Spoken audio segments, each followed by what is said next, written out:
In a small town nestled between rolling hills and glistening streams, there lived a man named Jacob. Jacob was known for his kindness, his warm smile, and his unwavering faith. He worked as a carpenter, crafting beautiful furniture that brought joy to many families in the community. However, beneath his cheerful exterior lay a struggle that many faced, the temptation to live beyond his means. Jacob had grown up in a modest household. His parents had always emphasized the importance of hard work and living within one's means. They taught him that debt was a form of bondage, a chain that could easily ensnare a person and rob them of their freedom. As he grew older, Jacob held tightly to these lessons, but the allure of modern consumerism began to whisper in his ear. The world around him was filled with advertisements for the latest gadgets, cars, and luxurious vacations. Friends and neighbors often boasted about their new possessions, and Jacob felt the weight of comparison pressing down on him. One day, while working in his shop, Jacob received a visit from his friend Samuel. Samuel had recently purchased a brand new truck, and he couldn't help but share his excitement. "You should see it, Jacob. It's the latest model, and it has all the bells and whistles. You really need to treat yourself to something nice," Samuel urged, his eyes sparkling with enthusiasm. Jacob smiled politely but felt a twinge of discomfort. He had always dreamed of owning a truck, but he knew that the price tag was far beyond what he could afford. Instead of succumbing to the pressure, he recalled the wisdom of Proverbs 22:7. "The borrower is slave to the lender." The words echoed in his mind as he considered the implications of taking on debt. He envisioned himself shackled to a monthly payment, his hard-earned money slipping through his fingers, leaving him with little freedom to pursue his passions or help those in need. As the weeks passed, Jacob found himself wrestling with his desires. He wanted to be a good provider for his family, to give them the comforts that others enjoyed. Yet he also felt a deep yearning for the freedom that came from living within his means. He turned to prayer, seeking guidance and strength. In his quiet moments with God, he felt a sense of peace wash over him, reminding him that true contentment did not come from material possessions, but from a heart aligned with God's will. One evening, while reading his Bible, Jacob stumbled upon Romans 13:8, which stated, "Owe no one anything except to love each other."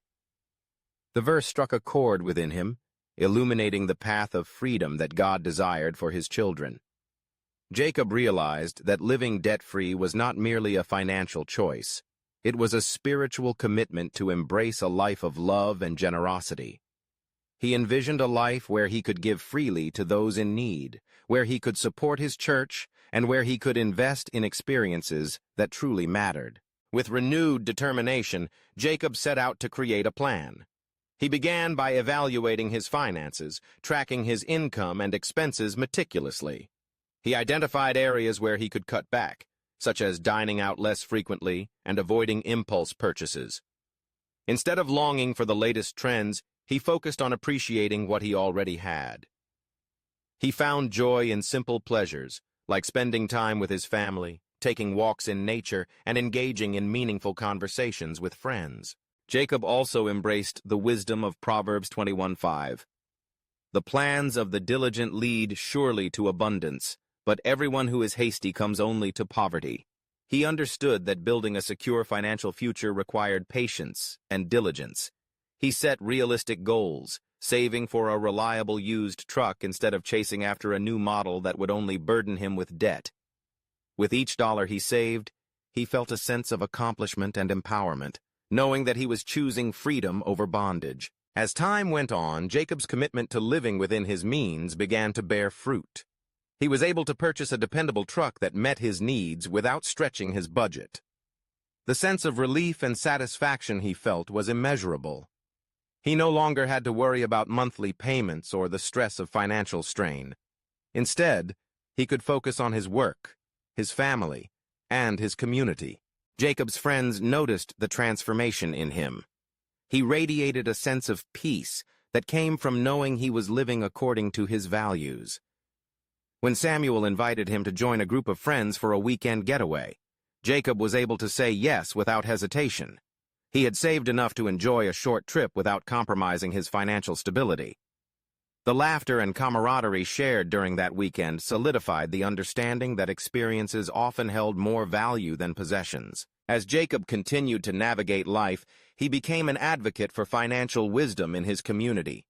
He started hosting small gatherings where he shared his journey and the lessons he had learned about avoiding debt and prioritizing contentment. People were drawn to his authenticity and the freedom he exuded. They listened intently as he recounted the biblical principles that had guided him, emphasizing that God desires freedom for his children.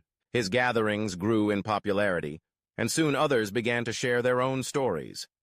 Some spoke of the burdens of debt they had carried, while others expressed their struggles with the desire for more. Jacob listened with compassion, always pointing them back to the truth found in Scripture. He encouraged them to embrace the beauty of living within their means, to seek contentment in what they had, and to trust in God's provision. One evening, as Jacob stood before a group of eager listeners, he shared a powerful testimony. "I once believed that having more would make me happier," he began. "But I found that true joy comes from freedom, the freedom to love, to give, and to serve without the weight of debt holding me back. God has shown me that when we prioritize His ways, we find abundance in ways we never imagined." The room was filled with nods of agreement and murmurs of understanding. Jacob could see the spark of hope igniting within those present. They were beginning to grasp the profound truth that debt was not just a financial issue, it was a spiritual one. It hindered their ability to love and serve others fully, trapping them in a cycle of striving and dissatisfaction. As the months passed, Jacob's influence grew. He began to partner with local churches to offer financial workshops, helping families create budgets, understand credit, and develop savings plans. The community began to shift as more and more individuals chose to embrace a lifestyle of financial freedom. They discovered the joy of living simply, of prioritizing relationships over possessions, and of giving generously to those in need. Jacob's journey was not without challenges. There were moments of temptation when he felt the pull of societal expectations. There were days when he longed for the comforts that others seemed to enjoy effortlessly. But through it all, he held fast to the truth that God desires freedom for His children. He continuously returned to prayer, seeking strength and guidance, and he found solace in the knowledge that he was walking in alignment with God's will. In the quiet moments of reflection, Jacob often thought about the legacy he wanted to leave for his children. He envisioned a future where they would grow up understanding the value of hard work, the importance of saving, and the joy of giving. He wanted them to know that true wealth was not measured in material possessions, but in the richness of relationships and experiences. One evening, as he sat with his children around the dinner table, Jacob shared his story with them. He spoke of the importance of living within their means, of avoiding unnecessary debt, and of finding contentment in what they had. He encouraged them to dream big, but to also be diligent and patient in their pursuits. He wanted them to understand that financial freedom was not just a goal. It was a way of life that would allow them to serve God and others wholeheartedly. As the years went by, Jacob's children grew up with a strong foundation of financial wisdom. They learned to budget their allowances, to save for the things they wanted, and to give generously to those in need. They understood the significance of Proverbs 21:5 and embraced the plans of diligence that led to abundance. Jacob's story became a beacon of hope in his community. People began to see the tangible benefits of living debt-free, not just in their finances, but in their overall well-being. Families reported feeling less stressed, more connected, and more fulfilled. They discovered the joy of spending quality time together, of investing in experiences rather than possessions, and of fostering a spirit of generosity. As Jacob reflected on his journey, he felt a deep sense of gratitude. He knew that avoiding debt and living within his means had not only transformed his life, but had also impacted the lives of countless others. He had embraced the truth that God desires freedom for His children, and in doing so, he had found a life filled with purpose, joy, and abundance. In the end, Jacob's key takeaway resonated deeply within him. The importance of avoiding unnecessary debt, spending wisely, and prioritizing contentment. He had learned that true freedom was found not in the accumulation of things, but in the ability to love, serve, and give generously to others. He had discovered that God's plan for his children was one of liberation, not bondage, and he was determined to live that truth every day. And so, with a heart full of gratitude and a spirit of generosity, Jacob continued to walk the path of freedom, inspiring others to do the same. He knew that as long as he remained anchored in faith and committed to living within his means, he would continue to experience the abundant life that God had promised.